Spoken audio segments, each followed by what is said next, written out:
Welcome to Prose Parley. I'm your host Shanusha, here to share inspiring journeys and endless stories. Today we have Shamim Merchant with us. Now, before we begin with our guest, I want to share my struggle with book marketing. I was an indie author, and to promote my book, I was doing a lot of research. Of course, I had published my book only on Kindle Direct Publishing, and during my research, I found this incredible marketing hack. If you're browsing through Amazon, you will see in also bought section. I found that if my book is listed in that also bought feature, my sales can boost up to 65% as per the article that I was reading. And what should I do to get in that also bought list? Well, I have to sell more books. Do you understand what just happened? I have to sell more books to increase sales of my book, So now I'm frustrated and angry because, even this, it feels like Amazon is just hovering over us, perpetually dangling the carrot and always just out of reach. That is always just out of reach. Let me know in the comments if you find marketing books is a, ginormous task. Now let's welcome our guest, Shamim Merchant. Today, we are joined by Shamim Merchant, a remarkable teacher and committed writer who embraced her passion for writing after completing her master's degree at 48. A multilingual author with novels and hundreds of stories in English, Hindi, and Gujarati. This is really a wow. Shamim's work not only spans great genres but also bridges cultures, bringing her vivid characters and profound insights to a diverse audience. So let's welcome her now.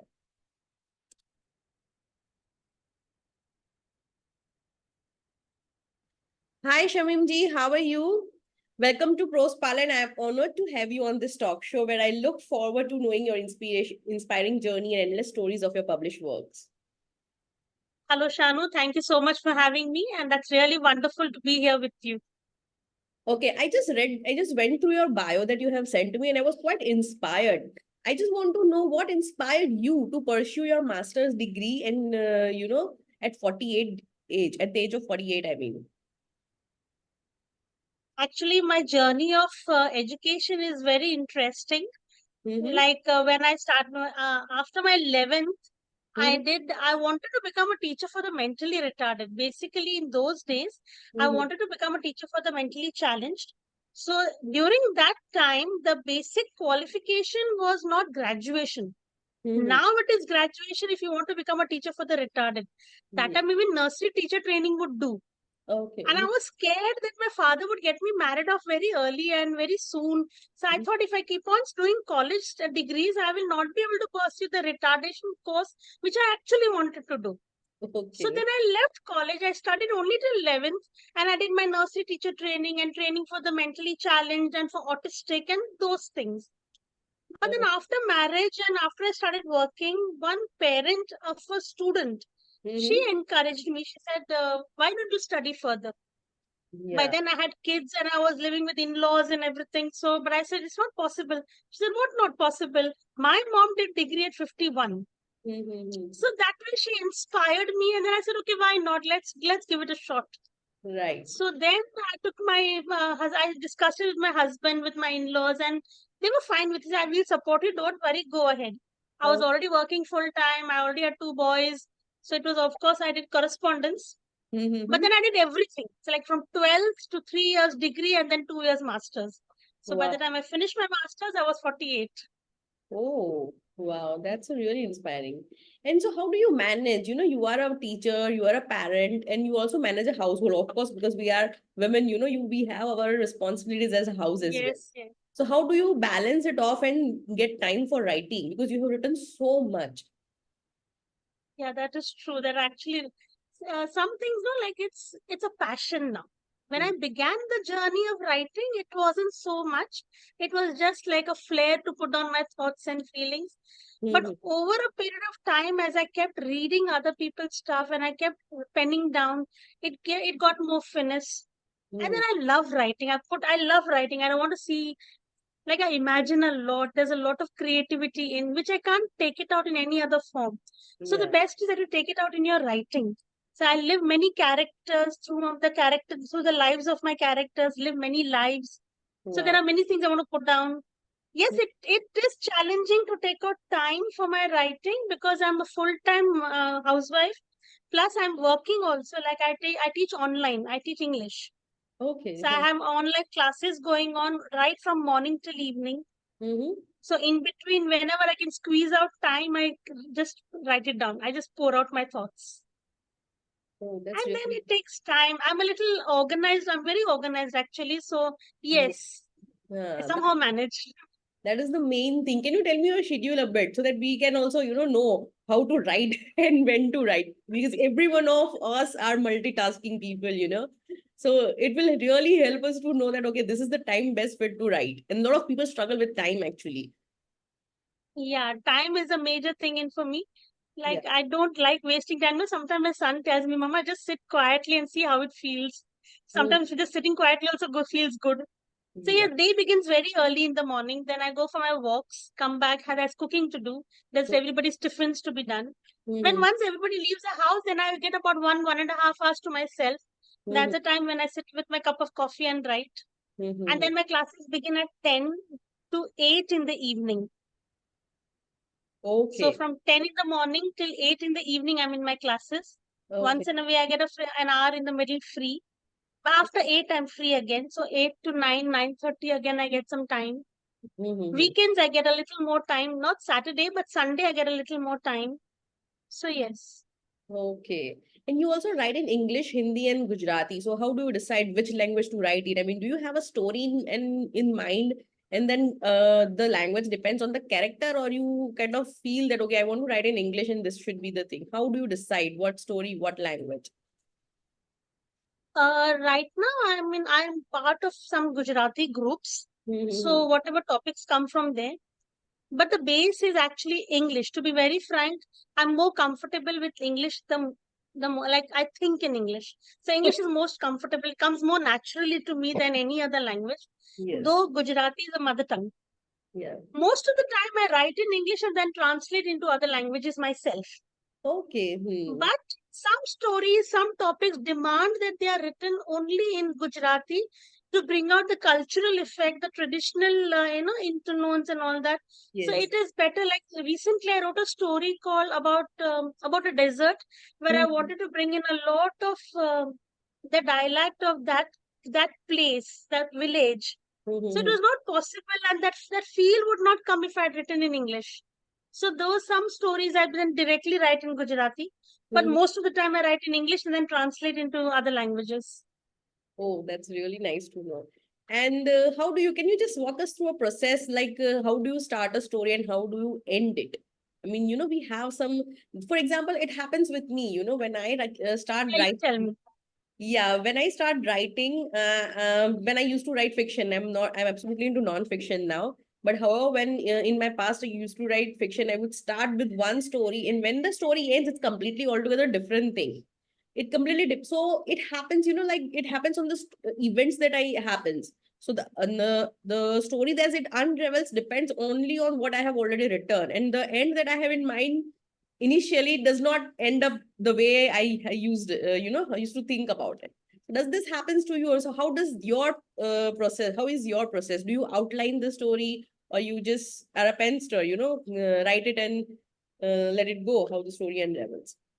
I outline the story not exactly, but the minute details come in the story as I'm writing during the process. The character, but the characters are thought before. The storyline is thought before. In Hmm. fact, I think of the ending before I begin the story. Okay. I don't write a story till I've not thought how I'm going to end it. That somehow it's very important to me.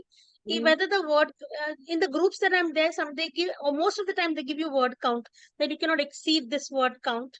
But Yeah. otherwise, when I'm writing on my own and without anybody's interference or without any deadlines or without any bars, that time I don't have to worry about all that. So yes, I'm taking care of the fact that I want to write a story. When I begin a story, I Hmm. make sure that I know how I'm going to end it. Hmm. Hmm. Hmm. I That's don't outline it as such like a student would do. I don't do that. It's all in the head. But Huh. yes, I make sure that I bring it to the end where I had decided. So I don't begin a story till I've not thought of the end of the story. Okay. Even my novels, like I've written about 16 novels so far. Wow. So even in the novels which I've written, I've always I've made sure that I know that how I'm going to end the story, and then I begin writing. Mm-hmm. Okay, So that's really that's good. like In the your novel, process. when we talk about your novel Coming to Terms have also received Best Fiction Award, right? So could you Yes, just tell yes. me a bit about what is Coming to Terms is all about? Yeah, this is the award I got for the best fiction for my book Coming to Terms. Yeah. And yes, in fact, actually, this is the second book that I wrote, Okay. but this won the prize.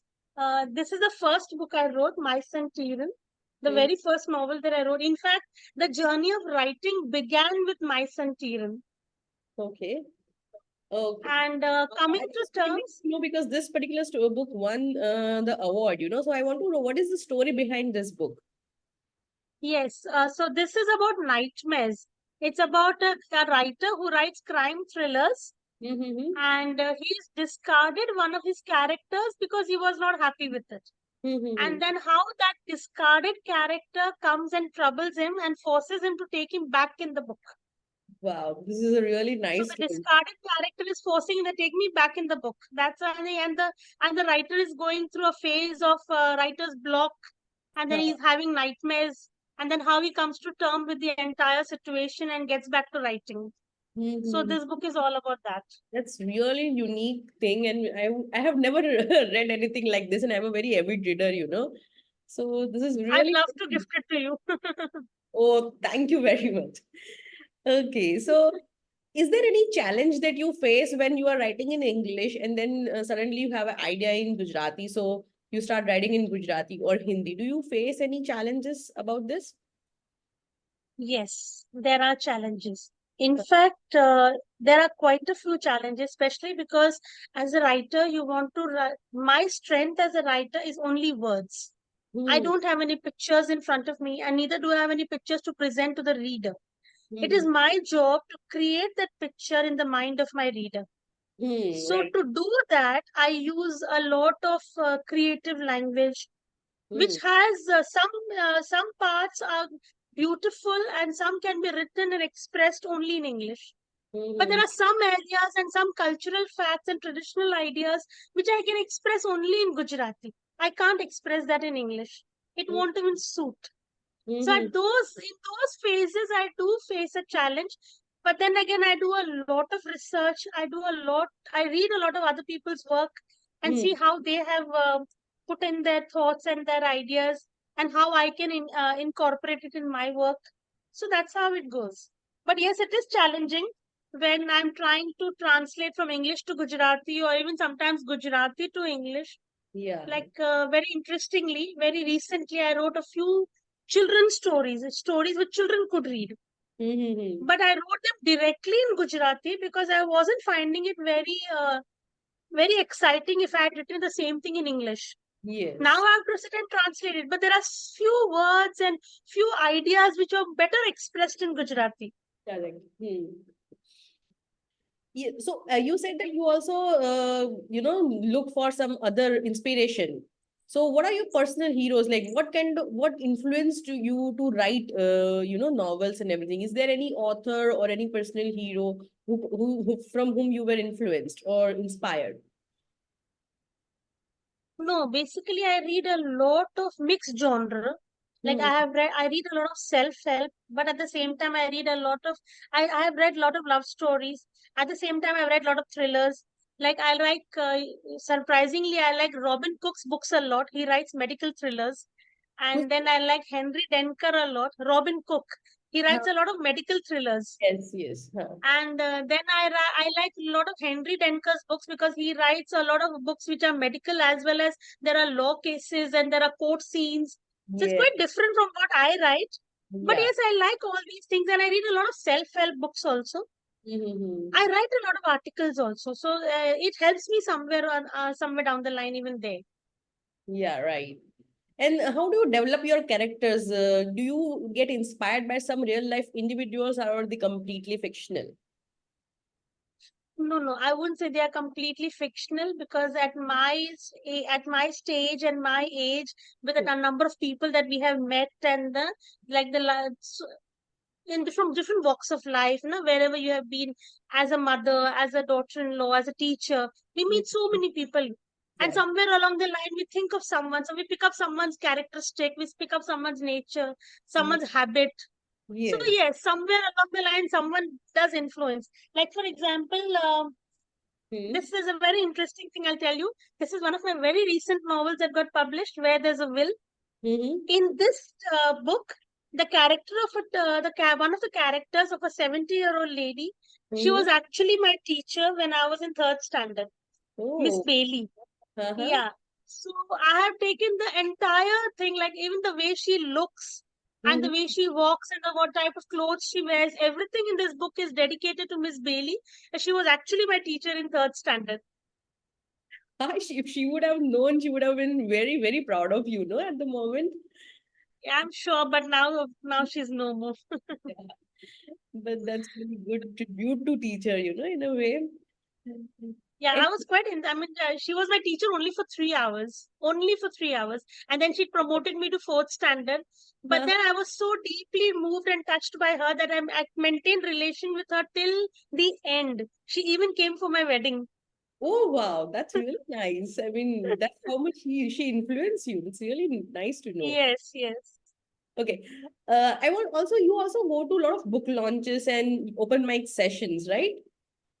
So how does that yes. also influence your writing? Sometimes, not always. Mm-hmm. Sometimes, but these are like different kind of exposures we get as writers. We meet a lot of different people, we see other people's work, we get Mm-hmm. inspired, we learn a lot. As a writer, I feel you should be open to learning all the time, True, all the time. Only then you can upgrade yourself, otherwise you can't.